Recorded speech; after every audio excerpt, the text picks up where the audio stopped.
నమస్కారం. కథలకి అక్షరాల ప్రాణం పోసే ఈ అద్భుతమైన విశ్లేషణకు స్వాగతం. ఈరోజు మనం రచనల్లో మ్యాజిక్ చేసే ఒక భలే ఆసక్తికరమైన టెక్నిక్ గురించి మాట్లాడుకోబోతున్నాం. అదే పర్సానిఫికేషన్, అంటే మన తెలుగులో వ్యక్తీకరణ. సాధారణ పదాలకు ప్రాణం పోసి మన కథల్ని చదివేవాళ్లకి ఎలా కనెక్ట్ చేయాలో ఇవాళ మనం చాలా డీటెయిల్డ్గా నేర్చుకుందాం. భలే ఆసక్తికరంగా ఉంది కదూ? సరే, ఈరోజు మనం ఏమేం కవర్ చేయబోతున్నామో ఒకసారి త్వరగా చూసేద్దాం. 1. పర్సానిఫికేషన్ వెనుకున్న మ్యాజిక్. 2. మనసులో స్పష్టమైన చిత్రాలను సృష్టించడం. 3. వాచ్యార్థం వర్సెస్ వర్ణనాత్మక రచన. 4. 5 అద్భుతమైన ఉదాహరణలు. 5. పర్సానిఫికేషన్ నిర్మాణం. మరియు ఆఖరిగా మీకో చిన్న టెస్ట్. ముందుగా మనం మొదటి విభాగం పర్సానిఫికేషన్ వెనకున్న ఆ అద్భుతమేంటో చూద్దాం. నా ఫోన్ చనిపోయింది అని నేను నమ్మలేకపోతున్నాను.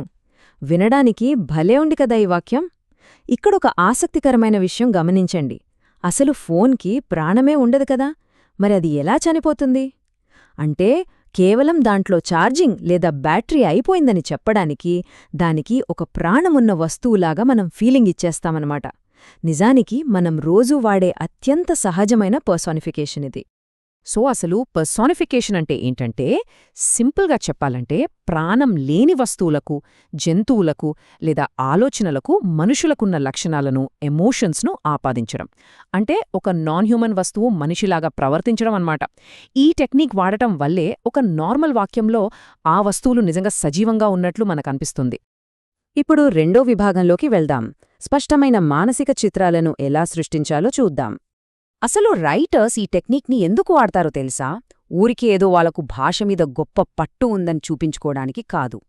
పాఠకుల్లో ఒక బలమైన భావోద్వేగాన్ని, అంటే ఒక మంచి ఇమోషన్ని క్రియేట్ చేయడానికి. ఇది చప్పగా ఉన్న సీన్కి ప్రాణం పోస్తుంది, కథకొక డ్రామాను యాడ్ చేస్తుంది. అప్పుడు చదివేవాళ్లు ఆటోమేటిక్గా ఆ కథలో పడిపోయి ఆ సీన్ని వాళ్ల కళ్ల ముందే చూస్తున్నట్టు ఫీలవుతారు. సరే, ఇప్పుడు మూడో విభాగం, వాచ్యార్థం అంటే లిటరల్ మీనింగ్ వర్సెస్ వర్ణనాత్మక రచన మధ్య తేడాను చూద్దాం. ఇక్కడ ఈ 2 వాక్యాలను ఒకసారి గమనించండి.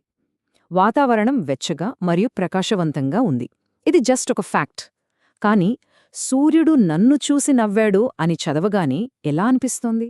సూర్యుడికి ఆ నవ్వే లక్షణాన్ని ఇవ్వడం ద్వారా ఆ ఎండ ఒక వెచ్చని, అప్యాయమైన అనుభూతిగా మారిపోయింది కదా. పాఠకుడు ఆ ఫీలింగ్ని చాలా డైరెక్ట్గా ఎంజాయ్ చేస్తాడు. ఇంకో ఉదాహరణ చూద్దాం. ఇది ఒక విచారకరమైన వర్షపు రోజు అని చెప్పడం కన్నా, బూడిద రంగు ఆకాశం రోజంతా ఏడ్చింది అని చెప్పడం చూడండి.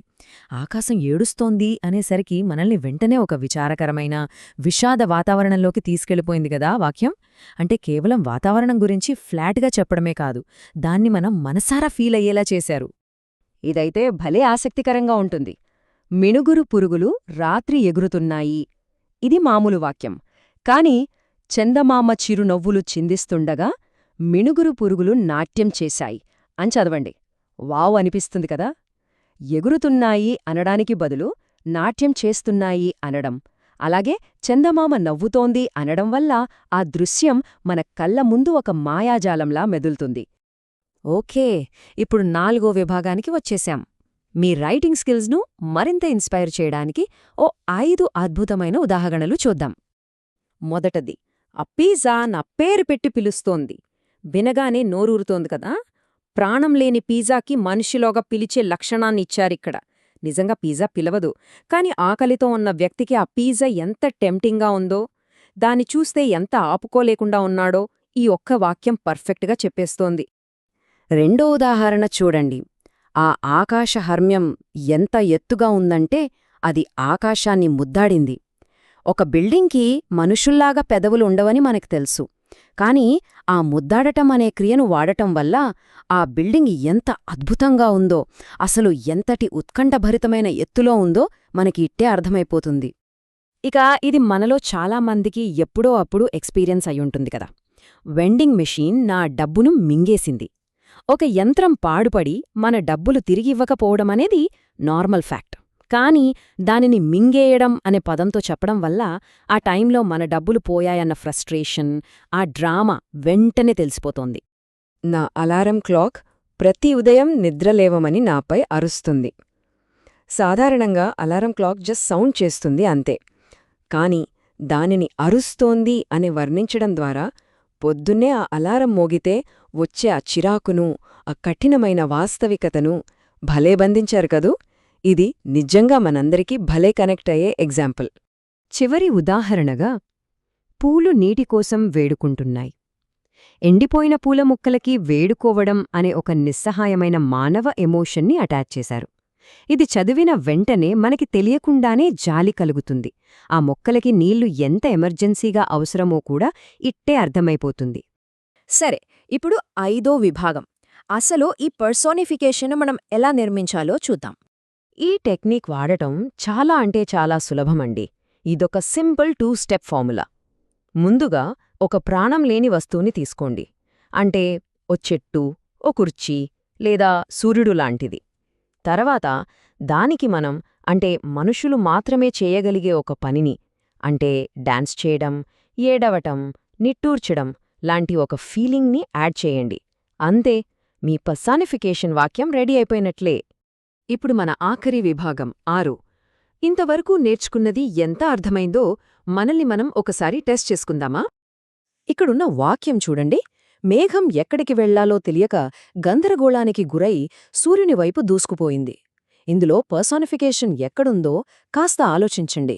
ఏ వస్తువుకు ఏ అసాధ్యమైన మానవ లక్షణమిచ్చారో కనిపెట్టండి చూద్దాం.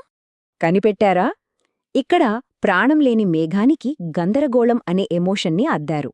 అలాగే దూసుకుపోవడం అని యాక్షన్ యాడ్ చేశారు. నిజానికి ఇక్కడ గాలి బలంగా వీస్తోంది అని చెప్పాలి కాని ఆ గాలి అనే పదాన్ని వాడకుండానే వాతావరణం ఎలా ఉందో రచయిత ఎంత అద్భుతంగా చెప్పారో గమనించారా? ఇదన్మాట పర్సానిఫికేషన్ పవర్. ఇప్పుడు ఇంకో చిన్న టెస్ట్. శామ్ తన హోంవర్క్ చేస్తూ ఉండగా పెన్సిల్ ఆమె పుస్తకంపై నాట్యం చేసింది. ఇందులో ప్రాణం పోసుకున్న వస్తువు ఏంతో కనిపెట్టండి చూద్దాం. చాలా ఈజీ కదా. ఆ ప్రాణం లేని పెన్సిల్కి నాట్యం అనే మనిషి చేసే పనిని ఆపాదించారు. అంటే పెన్సిల్లు నిజంగా డాన్స్ చేయవు, కాని ఇక్కడ నాట్యం చేయడం అంటే అర్థం శామ్ తన హోంవర్క్ను చాలా సంతోషంగా, చాలా ఫాస్ట్గా, ఎలాంటి కష్టం లేకుండా చాలా తేలిక పూర్తి చేస్తోందని అర్థం. మనం ఈ విశ్లేషణ చివరికి వచ్చేశాం. వెళ్లే ముందు మీకో చిన్న ఛాలెంజ్. ఇప్పుడే మీరున్న గదిలో చుట్టూ ఒకసారి చూడండి.